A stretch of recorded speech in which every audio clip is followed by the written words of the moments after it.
Donc Mariana, tu as 22 ans, tu es artiste, performeuse, designer, styliste, host, bref, artiste 360.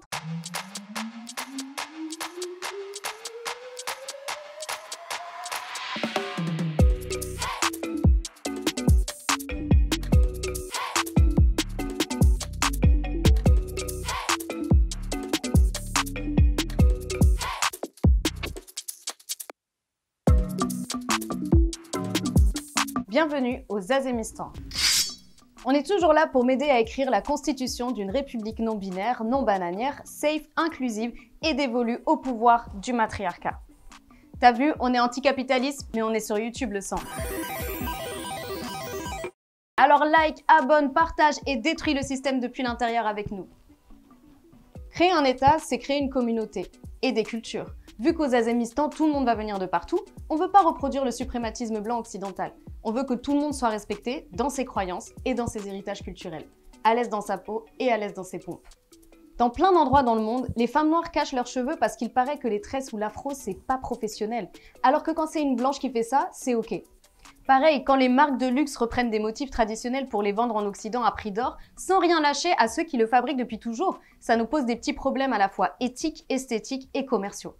Il est temps de reprendre à César ce qui n'est pas à César. Heureusement, chez les Azous, on a des super journalistes. On a FZ avec son journal du Vieux Monde. Allô FZ? Moi, tu vois, Madonna, je trouve avec ses bijoux ethniques, elle échoue, c'est un hommage ethnique. Les mêmes. Salut Zazem, désolée pour l'aparté, mais il y en a 2-3 qui nous donnent du fil à retordre. Vous l'aurez compris, on va parler d'appropriation culturelle. Alors Clotilde va nous dire « Ouais mais ça va, je peux mettre un boubou et des tresses collées si je veux, je fais de mal à personne. » On comprend que ton but n'est pas de faire du mal à autrui. Mais vois-tu, tant que Penda ne pourra pas, si elle le souhaite, mettre un boubou et porter la coiffure de son choix, sans entendre de remarques racistes ou graveleuses, ça risque d'être compliqué pour elle de kiffer ton nouveau look. En attendant, lis, observe.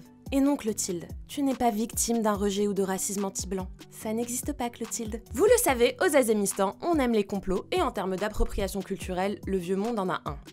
Imparable. Mais les Noirs et les Arabes qui mettent un costard, hein, c'est pas de l'appropriation culturelle ça ? Nous allons examiner aujourd'hui le complot autour de De Fursac. Je vous explique.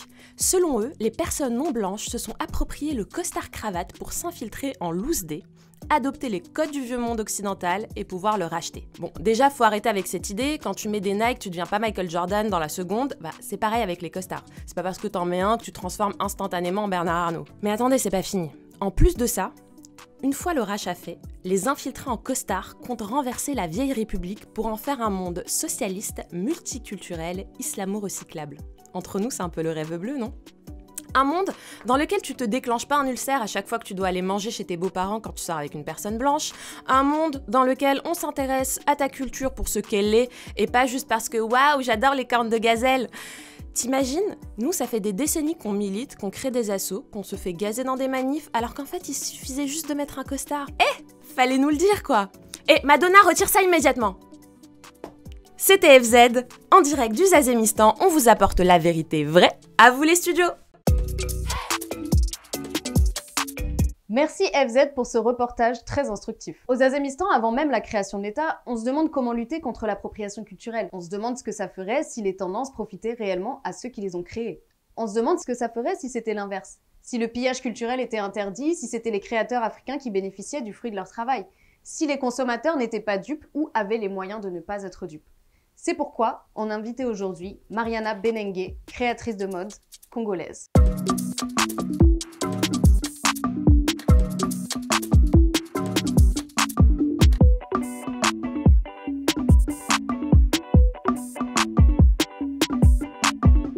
Hello Mariana et bienvenue au Zazemistan. Hello! Ça va, t'es bien installée? Tout va bien? Trop bien accueilli, trop bien installé, ready quoi. T'es passée par la ballroom scene, t'es une putain de créative et une entrepreneuse qui n'a pas le time. C'est magnifique, c'est perfecto. Dans ton travail, tu défends le self-love, tu fais partie de la nouvelle génération de créateurs africains dans la mode qui défendent l'affirmation de leur culture. Tu es fière d'être congolaise et tu as su résister à la blanchisserie. Perfect! Bravo! Alors, toi, t'as grandi à Kinshasa et t'es arrivée en France à l'âge de 12 ans. C'était comment l'atterrissage et le choc thermique? Bah, c'est vrai que c'était un peu choquant.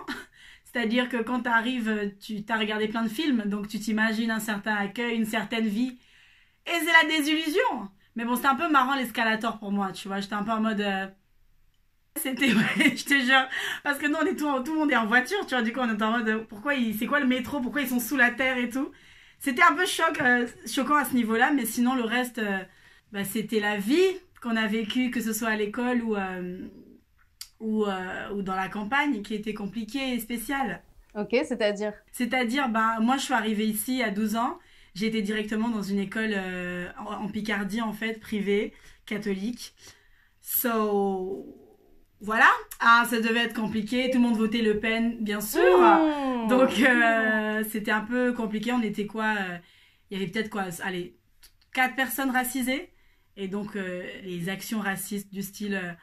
d'où tu viens, est-ce que vous mangez avec des couverts, est-ce que tu vas à l'école en girafe?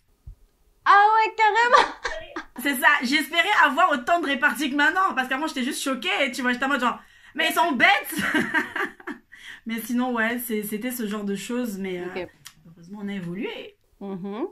Et du coup, à quel moment tu t'es dit, j'y vais, maintenant c'est bon, je m'en fous du regard des autres, je vais m'affirmer tel que j'ai envie d'être?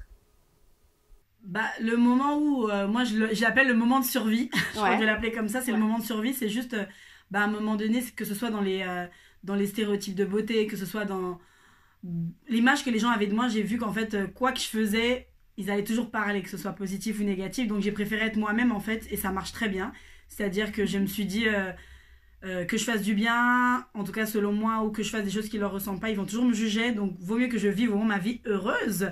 Comme ça, après, ils ont le choix, mais moi je serai quand même heureuse, tu vois. Bah, j'ai vu qu'ils étaient bêtes, les gens dans mon école, les gens autour de moi, vu que je venais du Congo, ils s'imaginaient que j'habitais dans une hutte, que j'étais pas intelligente, que j'avais aucune culture, enfin, comme si on était en pause comme ça avant d'arriver en France, tu vois. Donc c'était ce genre de choses, j'étais genre comme ça. Ok, tu prends la viande, ok, let's get my culture. Est-ce que tu peux nous parler un peu de la ballroom scene? Alors, la ballroom scene, c'est un peu comme ma deuxième famille, c'est-à-dire que je suis dans une house qui s'appelle Revlon. Et donc, c'est l'une des communautés dans lesquelles je me sens le plus moi-même, le plus libre d'être moi-même, parce qu'en fait, quand je suis arrivée du Congo, quelques années après, j'allais à la Wanderlust, c'était un lieu où, en fait, il y avait de la musique, de la danse, et un jour, je suis tombée sur une soirée qui s'appelait la crème de la crème. Et là, j'ai vu cet univers de la ballroom. Et depuis, j'y allais juste pour regarder. Et de fil en aiguille, c'est comme ça que j'ai rencontré des gens qui étaient racisés, qui étaient queer, qui s'intéressaient aux mêmes choses que moi, qui ont vécu aussi certains. C'est des gens qui ont immigré ici, qui sont. Enfin, il y avait vraiment des histoires similaires à la mienne. Je pouvais me sentir comprise quand je parlais. Et du coup, niveau mode. Voilà, j'ai découvert que ma créativité pouvait encore aller plus loin et que c'était pas un problème, d'être excentrique, c'était pas un problème de parler fort, que c'était pas un problème de s'aimer, de vouloir être hyper coloré, d'ouvrir en fait ses chakras de tout partout. Donc du coup, ouais, la ballroom scene a été pour moi une sorte aussi de thérapie, comme aussi plus tard, tu diras, je pense le walking, tu vois, c'est un peu dans le même style. Et bien sûr, j'ai ma famille Revlon, maintenant c'est mon cœur, c'est que c'est une famille.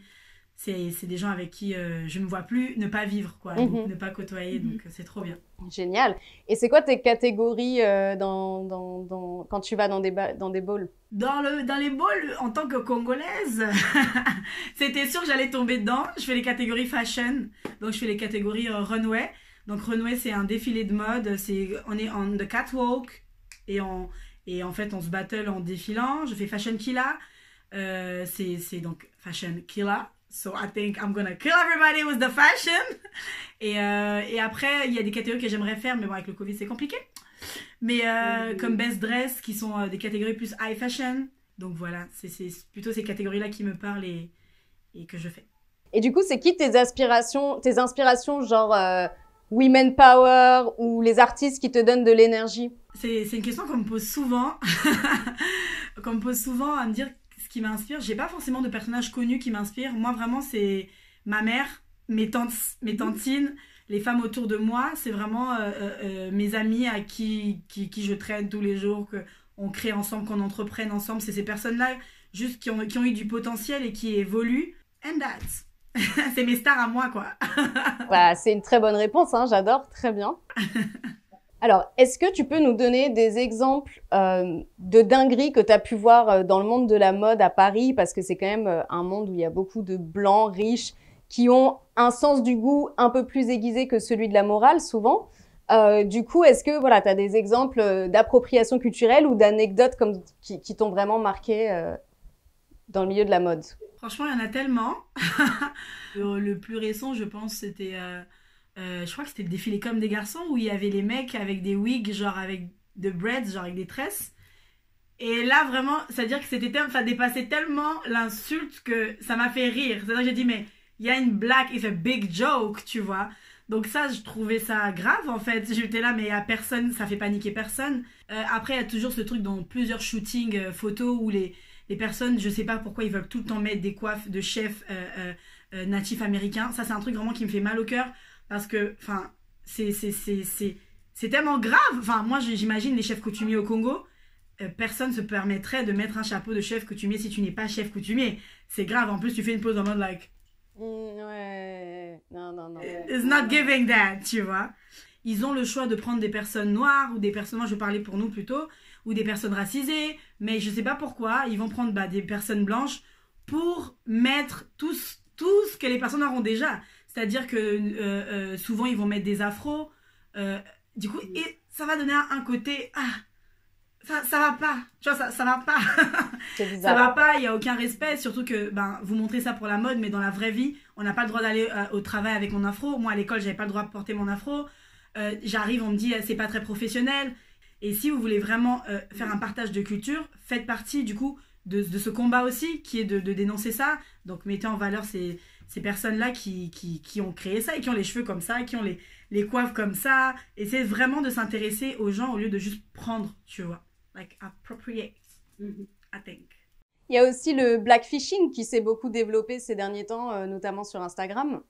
Tu peux nous expliquer un peu ce que c'est? Bah, cette histoire me fait trop rire parce que maintenant on les attrape tous un par un comme ça. Non, le blackfishing, en fait, c'est toutes ces personnes blanches qui vont en fait se faire passer pour des personnes noires ou des personnes noires ou métisses ou en tout cas racisées.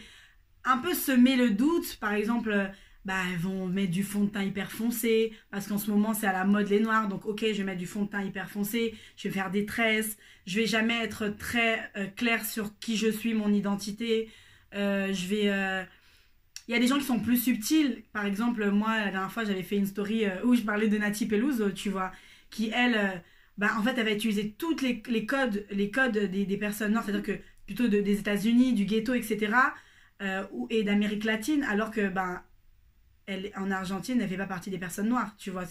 Et du coup, je parlais avec une activiste de là-bas qui disait que justement, ça les invisibilise de voir ces filles-là faire du blackfishing et que sur elles, c'est cool parce qu'elles sont blanches, mais sur les personnes noires, c'est ghetto, c'est mal vu, c'est pas cool, enfin, toutes ces choses-là. Et en gros, c'est ça. Et en ce moment, on commence à les découvrir, on voit des photos de parents. On dit, ah, donc tu n'es pas... Et c'est un peu une manière pour eux d'attirer en fait de la population de toutes les communautés vers eux, tu vois, alors que elles pourraient rester elles-mêmes et être très belles comme elles sont et attirer le monde à qui elles correspondent, tu vois, je sais pas. Est-ce que tu as des tips de self-love à partager? Alors, des tips de self-love. J'en ai pas 10 millions, mais déjà c'est propre à chacun, mais le premier tip ce serait de se regarder souvent dans le miroir.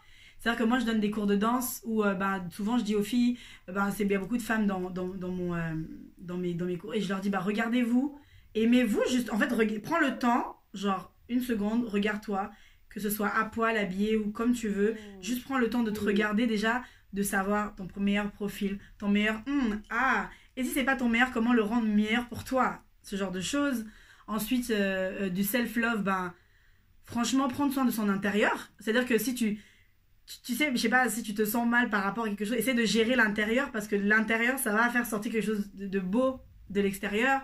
Moi, après, il y a les vêtements, j'adore la mode. C'est-à-dire que jouer avec la mode, essayer d'explorer des choses pour s'aimer. C'est-à-dire que si, je sais pas, moi j'ai des gros seins, à chaque fois on me dit, ouais, nanana, cache. Depuis que j'ai compris que la mode me permettait de me montrer, j'ai dit, je vais me montrer, on m'a donné, c'est gratuit, tu vois.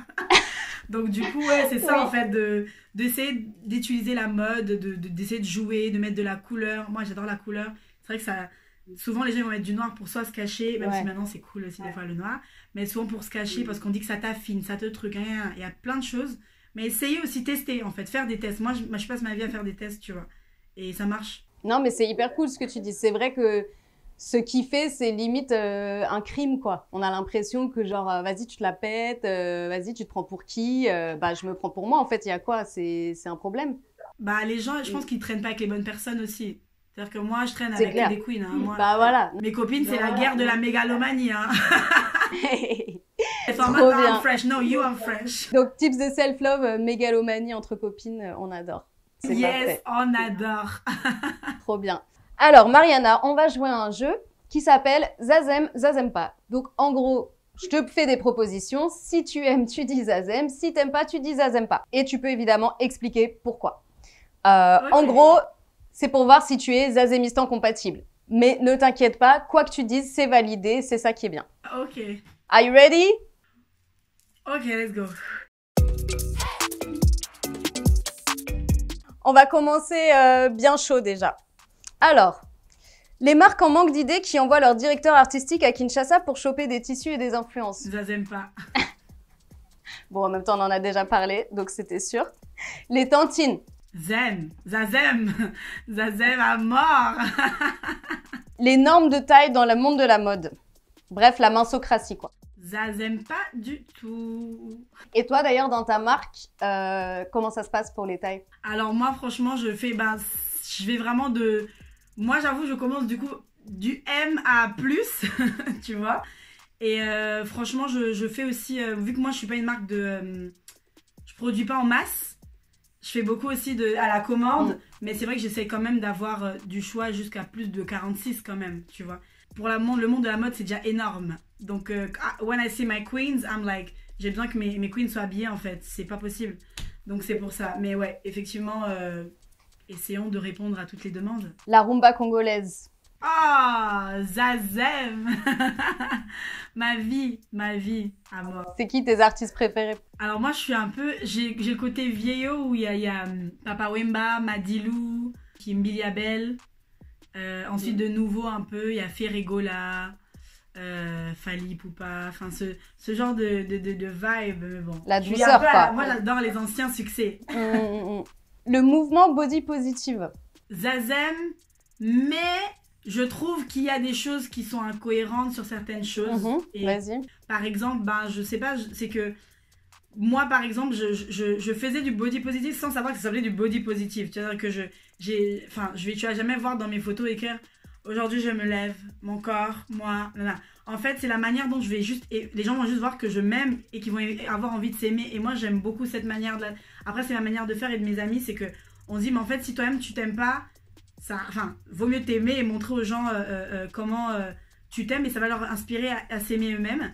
Et après, je trouve qu'il y a beaucoup de trucs, des gens qui surfent dessus et qui proposent des choses un peu... voilà, là, en ce moment, je vois des filles qui font du 36, qui font des conférences sur le body positive. C'est-à-dire que je comprends que chacun ne veut pas se sentir bien dans son corps, etc. Mais si tu es la norme qui est acceptée, ma chérie, donne la parole quand même aux personnes qui sont les plus opprimées. C'est quand même plus intéressant. Et c'est mieux, c'est gentil, s'il te plaît. Donc c'est plutôt ça, c'est que j'aime beaucoup. Mais c'est vrai qu'il faut vraiment... comme dans tous les mouvements, il y a toujours ses bons et ses mauvais côtés, quoi. Oui, et quand ça devient trop marketing aussi, ça devient relou, quoi. Voilà. Le lissage brésilien. Alors, Zazem pas du tout. Parce que, étant une personne avec un afro crépu, au Congo, que ce soit au Congo ou en France, il y avait ce côté où on nous a toujours tellement poussé à brûler nos cheveux, à les lisser que ce soit pour être plus classe, trouver du travail, être plus accepté, tout ça, que je pense que nos parents faisaient parce qu'ils étaient dans une situation où ils étaient obligés de s'intégrer et qu'il fallait qu'ils se diluent, on en parlait ce matin, comme un sirop dans l'eau, tu vois, mais avec ça de sirop, tu vois. Ils se diluent et en fait, ça nous a tués. Moi, j'ai le crâne à moitié, entre guillemets, tué parce que je me suis trop défrisé les cheveux. Mais j'ai rencontré plein de copines qui font des recherches sur le cheveu afro et qui t'apprennent comment prendre soin de tes cheveux. Parce que c'est vrai que même les produits qu'on vend pour les noirs, c'est des produits faits par L'Oréal qui en a rien à foutre. Le sac à sac. Ah, girl. Zem, Zazem à mort. Le Sakasaka, le Pondu Life, quoi. Pondu Life, j'adore. Ok, j'en mets 2 de plus. La Fashion Week? Zazem. Genre, moi, j'aime bien la Fashion Week. Je trouve que c'est une période... en fait, pour les personnes qui n'ont pas assez de visibilité dans le milieu de la mode, c'est un moyen de rencontrer des personnes pour leur donner de la... Enfin, pour en tout cas communiquer, donner de la visibilité. Après, les soirées Fashion Week, le monde de la mode, je suis toujours en mode get me back. Je peux pas parce que du coup, il y a trop ce côté où personne n'est real. Et si t'es quelqu'un comme moi qui cherche tout le temps de la realness, ma chérie, va chercher ailleurs, c'est pas là-bas. Donc ça, ouais, je pense clair. que j'aime beaucoup la Fashion Week parce que c'est cool. Tout le monde est en mode mode, tout le monde a envie d'explorer, il y a des belles soirées, etc. Mais quand ça va trop en mode hype, tout le monde téléphone, elle sait. La flemme. Ok. Trop bien. Et bah écoute, merci pour ta franchise. On va donc passer à la cérémonie de naturalisation. Alors Mariana, nous sommes ici aujourd'hui pour te naturaliser. As-tu un objet sur lequel tu souhaites jurer? Alors oui, je souhaite jurer sur mes lunettes infrajaunes. I put them. C'est mes lunettes préférées. Magnifique. Alors, est-ce que tu peux répéter après moi? En tant qu'être humain libre de mes pensées et de mes mouvements. En tant qu'être humain libre de mes pensées et de mes mouvements. Je jure d'être intersectionnel pour toujours. Je jure d'être intersectionnel pour toujours. Je jure d'être émancipée et de ne jamais me sous-estimer. Je jure d'être émancipée et de jamais me sous-estimer. Never. Never. Et je jure d'être une bonne alliée. Et je jure d'être une bonne alliée. Liberté, minorité, sororité. Liberté, minorité et sororité. Mariana Belengue, je te déclare Zazou! Oh my god!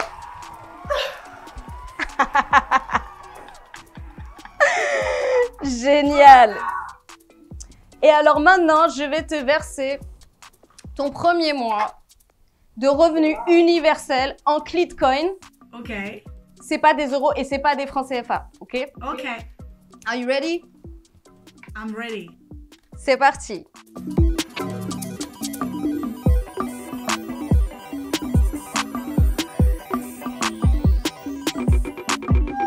Give me money! On adore! On a money. Petit message de service. Pour ceux qui veulent être naturalisés, il faut vous abonner, liker, partager, mais on a beaucoup de demandes. Pour les HSBC, la naturalisation n'est pas garantie et devra être décidée suite à une période d'essai de 2 ans, avec épreuve d'écriture inclusive et charge mentale intégrée.